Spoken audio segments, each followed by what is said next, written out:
Good evening दोस्तों। RPS institute Jaunpur में आप लोग का स्वागत है। आज हम लोग आपके बीच में लाए हैं होम्योपैथिक फार्मासिस्ट जो का प्रैक्टिस सेट जो 2 फरवरी 2025 को होने वाला है, जिसमें देखिए पहला प्रश्न है, होम्योपैथी का सिद्धांत किस पर आधारित है? तो इसमें हमारा बी सही होगा, जैसे का उपचार। उसके बाद हमारा दूसरा प्रश्न है, होम्योपैथी की खोज किसने की थी? तो होम्योपैथी की खोज सैमुअल हनीमैन ने की थी। उसके बाद हमारा तीसरा प्रश्न है, आगे चल के हम लोग देखते हैं, होम्योपैथी में किस प्रकार की औषधि का उपयोग किया जाता है? तो इसमें होगा प्राकृतिक पदार्थ। फिर चौथा प्रश्न है हमारा, होम्योपैथी की प्रमुख विशेषता क्या है? तो इसमें होगा कम खुराक का उपयोग। फिर अगला प्रश्न है, होम्योपैथी किस सिद्धांत पर आधारित है? तो न्यूनतम खुराक पर आधारित है। फिर अगला प्रश्न है, लाइक का क्या मतलब होता है? इसमें समान लक्षणों से इलाज। अगला प्रश्न है, होम्योपैथी का मुख्य उद्देश्य क्या होता है? इसका बी सही है, रोग को जड़ से ठीक करना। उसके बाद अगला प्रश्न है, होम्योपैथी में किस प्रकार के इलाज किया जाता है? इसमें शारीरिक और मानसिक दोनों इलाज किया जाता है। फिर उसके बाद अगला प्रश्न है हमारा, होम्योपैथी किस सिद्धांत पर आधारित है? तो ये सी इसका आंसर सही होगा। उसके बाद डॉक्टर सैमुअल हनीमैन ने होम्योपैथी की खोज कब की थी? तो 1796 में होम्योपैथी की क्या की थी? खोज की थी। फिर उसके बाद अगला प्रश्न है, ऑर्गेनान ऑफ मेडिसिन के लेखक कौन है? तो सैमुअल हनीमैन है। फिर उसके बाद अगला प्रश्न है हमारा, होम्योपैथी में दवाओं की तैयारी की प्रक्रिया को क्या कहलाता है? इसमें बी सही होगा, पोटेंटाइजेशन कहलाता है। फिर उसके बाद अगला प्रश्न है 13 नंबर का, होम्योपैथिक उपचार किस पर आधारित है? तो इसमें सी सही होगा, शरीर की प्राकृतिक चिकित्सा को बढ़ावा देना। उसके बाद अगला प्रश्न है हमारा 14 नंबर का प्रश्न है, सिमिलिया सिमिलिबस क्यूरेटर का क्या अर्थ है? तो इसमें हमारा आंसर होगा समान लक्षणों का उपचार। बी ऑप्शन इसमें हमारा क्या होगा? सही होगा। उसके बाद अगला प्रश्न है हमारा 15 नंबर, होम्योपैथी का कौन सा अंग तंत्र सबसे अधिक संबंधित है? इसमें हमारा होगा प्रतिरक्षा तंत्र। उसके बाद होम्योपैथी की किस पुस्तक को बुनियादी पाठ्य पुस्तक के रूप में जाना जाता है? तो इसको हम कहते हैं ऑर्गेनान ऑफ मेडिसिन। फिर उसके बाद अगली पुस्तक है, होम्योपैथी में कौन सा पतलापन अधिक शक्तिशाली है? तो इसमें होगा बी वाला ऑप्शन सही। फिर उसके बाद होम्योपैथी में मैटेरिका मेडिका किसका संग्रह है? इसमें सी सही होगा, औषधि पदार्थों की विशेषताएं। होम्योपैथिक दवाएं किस रूप में दी जाती हैं? तो इसमें गोलियां, बूंद, प्लेट्स सभी के रूप में दी जाती हैं। उसके बाद अगला प्रश्न है हमारा, होम्योपैथिक में सबसे अधिक उपयोग की जाने वाली जड़ी बूटी कौन सी है? तो इसमें आर्निका सही होगा। अगला प्रश्न है, होम्योपैथी में दवाओं की ताकत किससे मापी जाती है? तो इसमें सी सही होगा, डाइल्यूशन से। अगला प्रश्न है, होम्योपैथी में तीव्र बीमारी के लिए कौन सी शक्ति सबसे उपयुक्त मानी जाती है? इसका बी ऑप्शन क्या होगा? सही होगा। फिर उसके बाद 23 नंबर का प्रश्न है, होम्योपैथिक रिपोर्टरी में क्या सूचीबद्ध है? तो इसमें ए रोगों का लक्षण। अगला प्रश्न हमारा, होम्योपैथिक के संस्थापक कौन थे? तो सैमुअल हनीमैन थे। उसके बाद 25 नंबर का प्रश्न है, होम्योपैथिक उपचार किस प्रकार की बीमारियों के लिए विशेष रूप से प्रभावी है? इसमें होगा दीर्घकालिक बीमारियों में। फिर उसके बाद अगला प्रश्न है हमारा, होम्योपैथी में दवाओं को अत्यधिक पतला करने की प्रक्रिया को क्या कहते हैं? तो इसको हम कहते हैं पोटेंजाइजेशन, शक्ति निर्माण। होम्योपैथी का प्रारंभिक सिद्धांत क्या है? समरूप द्वारा प्राकृतिक उपचार। उसके बाद होम्योपैथी में कौन सा पदार्थ बच्चों के दांत के लिए, इसमें बी सही होगा भाई, दांत वाले में। अगला प्रश्न है होम्योपैथिस में, अगला प्रश्न है होम्योपैथी में नोसोड्स का उपयोग किसके लिए होता है? तो इसमें सी सही है, संक्रमण का इलाज करने के लिए होता है। अगला प्रश्न है होम्योपैथिक दवा में 200 सी में सी का क्या अर्थ है? तो इसमें सी का अर्थ सी यही है, सेंटिसिमल स्केल। फिर अगला प्रश्न है, कौन सी होम्योपैथिक दवा घबराहट और चिंता में उपयोग की जाती है? तो इसमें सी सही होगा, जेलसेमियम। अगला प्रश्न है होम्योपैथी में आर्सेनिकम एल्बम किसके लिए प्रयोग किया जाता है? इसमें डी सही होगा, श्वसन, पाचन, ये सभी समस्याओं के लिए उपयोग किया जाता है। कौन सी दवा होम्योपैथी में जुखाम और फ्लू के लिए बहुत लाभदायक होती है? तो इसमें सी सही होगा। फिर उसके बाद अगला प्रश्न है हमारा, होम्योपैथी के सिद्धांत का वर्णन किस पुस्तक में किया गया है? तो ऑर्गेनेन ऑफ मेडिसिन में किया गया है। 34 नंबर का प्रश्न है, होम्योपैथी के कौन से सिद्धांत का मतलब है उपचार पदार्थ बहुत पतला है? इसमें डी ऑप्शन सही होगा, न्यूनतम खुराक का नियम। फिर उसके बाद अगला प्रश्न है हमारा, होम्योपैथी में समानता का नियम का क्या अर्थ है? समान समान का इलाज करता है, यही इसका उत्तर होगा। उसके बाद अगला प्रश्न है, होम्योपैथी के सिद्धांत में न्यूनतम खुराक का क्या महत्व है? इसमें बी ऑप्शन हमारा क्या होगा, सही होगा। उसके बाद अगला प्रश्न है, होम्योपैथिक उपचार में दवाओं की तैयारी किस प्रकार से होती है? पोटेंटाइजेशन के द्वारा होती है। अगला प्रश्न है, होम्योपैथिक में सक्सेशन किस प्रक्रिया का हिस्सा है? इसमें भी वही होगा, पोटेंटाइजेशन, बी वाला सही है। अगला प्रश्न है हमारा, होम्योपैथिक दवाओं को किस आधार पर चुना जाता है? लक्षणों की समानता के आधार पर चुना जाता है। फिर उसके बाद 40 नंबर का प्रश्न है, होम्योपैथिक उपचार किस प्रकार के लक्षणों को ठीक करता है? तो शारीरिक और भावनात्मक दोनों प्रकार के लक्षणों को ठीक करता है। होम्योपैथी के कौन से सिद्धांत में कहा गया कि शरीर स्वयं को ठीक कर सकता है? इसमें जीवन शक्ति के सिद्धांत पर कहा गया है। अगला प्रश्न है, होम्योपैथी में किस रोगी की पूरी इलाज करने की प्रक्रिया को क्या कहा जाता है?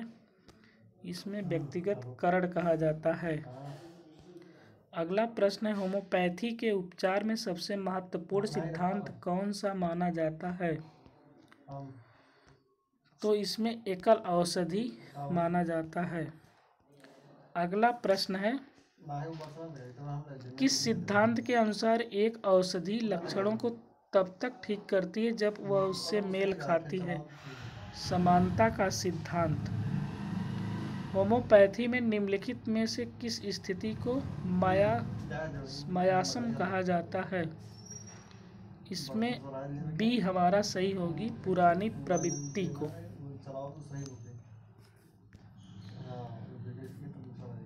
अगला है, होम्योपैथिक उपचार का लक्ष्य क्या माना जाता है? रोगों के मूल कारण का उपचार।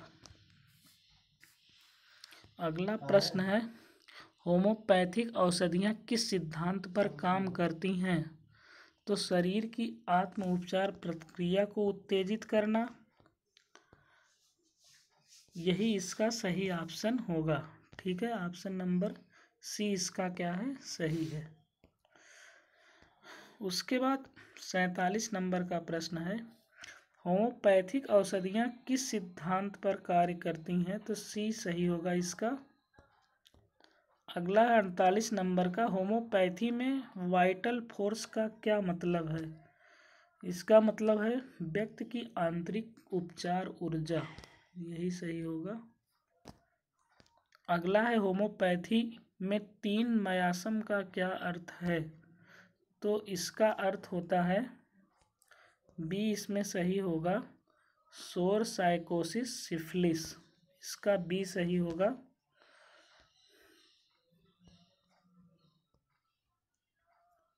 बी ऑप्शन इसका क्या होगा, सही होगा। अगला प्रश्न है 50 नंबर का प्रश्न है, होम्योपैथी में किस मरीज को केस हिस्ट्री लेने की प्रक्रिया को क्या कहा जाता है? इसमें बी मामले की जानकारी लेना। ठीक है,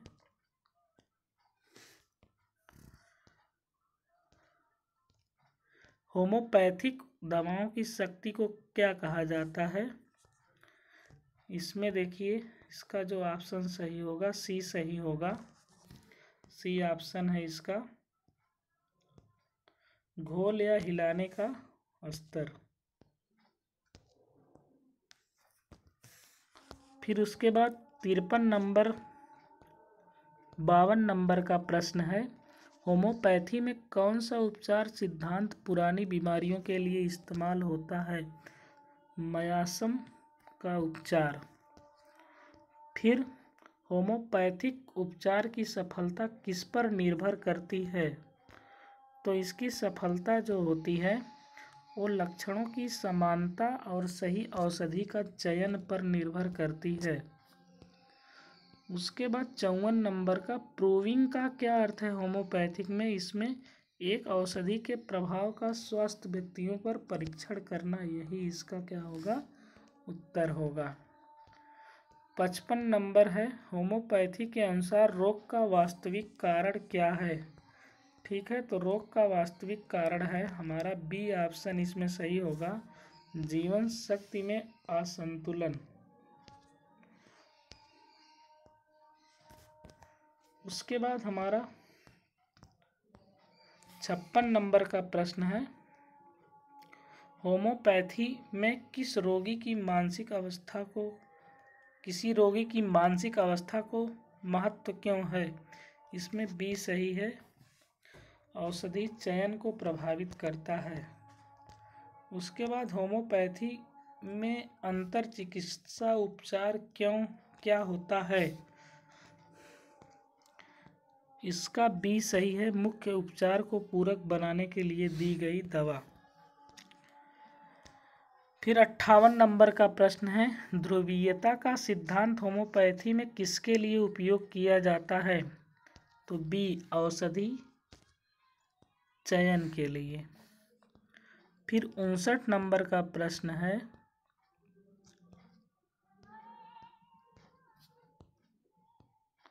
होम्योपैथी में धातुओं की उच्च पतन का उद्देश्य क्या होता है?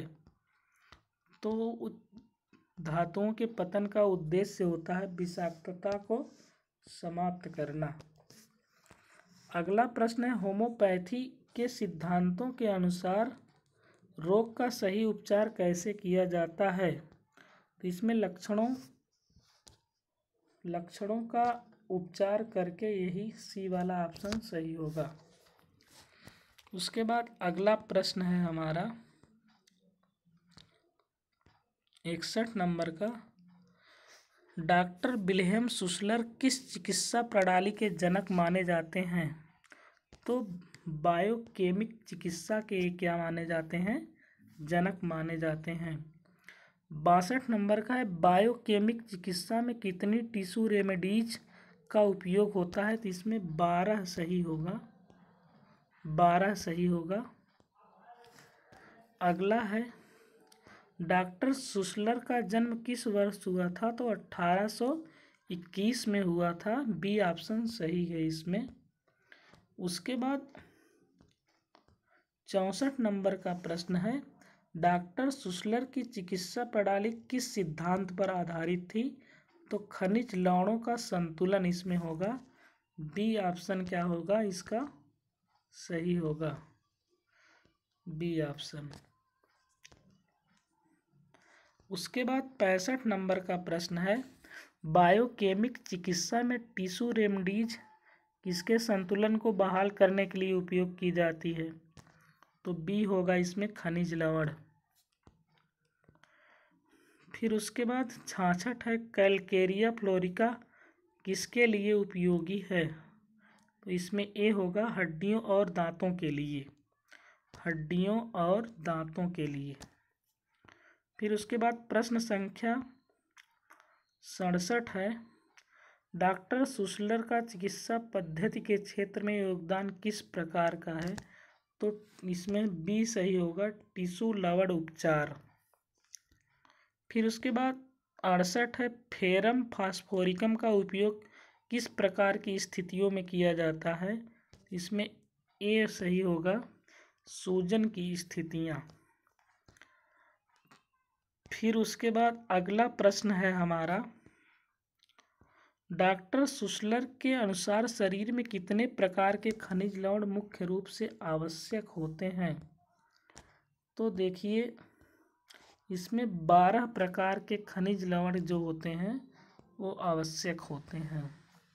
70 है, नाइट्रम म्यूरिएटिकम मुख्य रूप से किसके इलाज के लिए माना जाता है? तो इसमें बी ऑप्शन हमारा क्या होगा सही होगा।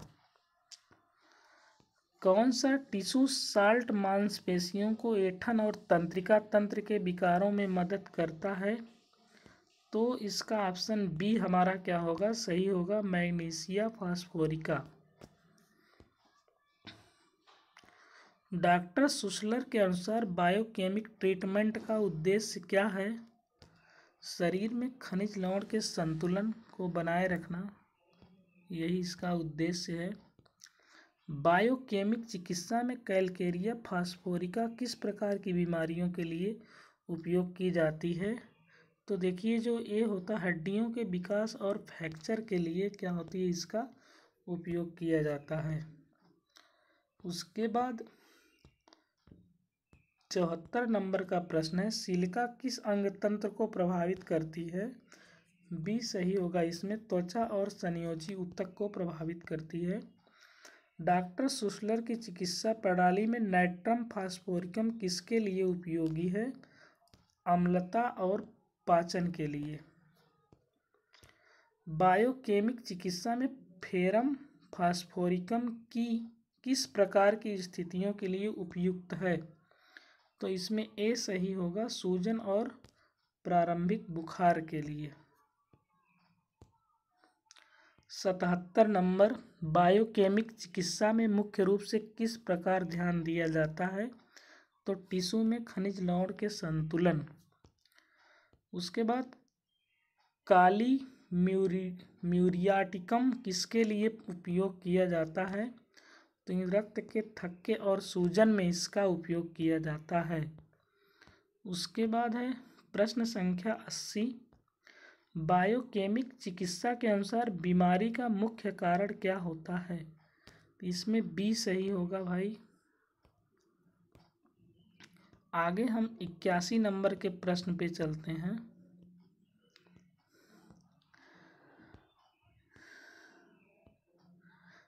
डॉक्टर सुसलर के अनुसार खनिज लवणों को क्या महत्व है? इसमें बी ऑप्शन क्या होगा सही होगा। धन्यवाद दोस्तों, आज के लिए इतना ही, फिर कल अगले वीडियो में मिलते हैं। धन्यवाद, गुड इवनिंग।